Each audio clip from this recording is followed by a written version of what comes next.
নমস্কার বন্ধুরা, এই মুহূর্তে আপনার স্পিরিট গাইড আপনাকে কি মেসেজ দিতে চাইছে চলুন দেখে নেব আপনার স্পিরিট গাইডের মেসেজ। টাইমলেস রিডিং, স্ক্রিনের ওপর ডাবল ট্যাপ করবেন এনার্জির সঙ্গে রেজোনেট করার জন্য। ওই কার্ডটা নিজে থেকেই আমার কাছে চলে এসেছে, তাই জন্য ওই কার্ডটাকে কিন্তু আমি নিলাম। আরও দুটো কার্ড আমি নিয়ে নেব।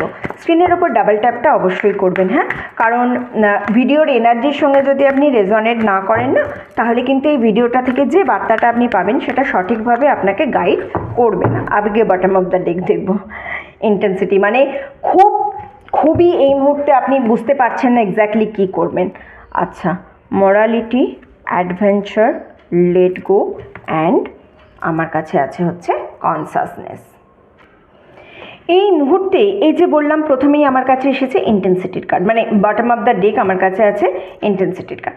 তার মানে আপনি এমন কোনো সিচুয়েশনের সঙ্গে ডিল করছেন যেখানে আপনি কিন্তু সম্পূর্ণরূপে বুঝতে পারছেন না যে এক্স্যাক্ট কী আপনি করবেন, বা আপনি এমন কোনো সিদ্ধান্ত নিতে চলেছেন যে সিদ্ধান্তটা আপনাকে সঠিক রাস্তা দেখাবে না, যে সিদ্ধান্তটা আপনাকে সঠিক পথে নিয়ে যাবে না।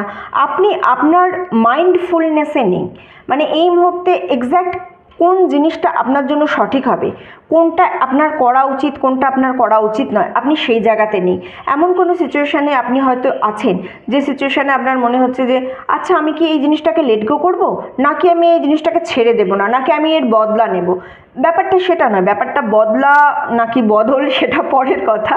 ওকে, ম্যাটারটা হচ্ছে এই জায়গায় যে লেট গো করাটা ভীষণ প্রয়োজন। কেউ আমাকে কোনো কারণে কষ্ট দিয়েছে, তার কারণ আমি তাকে কষ্ট দেওয়ার জায়গাটা দিয়েছি।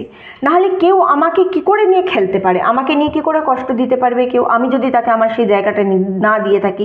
সো নিজের ইনার যে সেন্স আছে বা নিজের মধ্যে যে আভ্যন্তরীণ শক্তি আছে, সেই শক্তিটাকে জাগ্রত করুন, সেই শক্তিটাকে কাজে লাগান, নিজেই নিজের বন্ধু হয়ে উঠুন।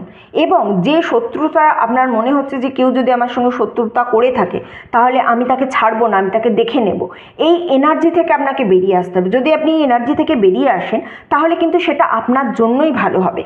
আপনার তাহলে একটা আপনার সামনে নতুন পথ খুলে যাবে, যে পথ দিয়ে আপনি নতুন জায়গায় যেতে পারবেন, যে নতুন জায়গাটা আপনাকে আপনার একটা সুরক্ষিত ভবিষ্যতের দিকে এগিয়ে দেবে।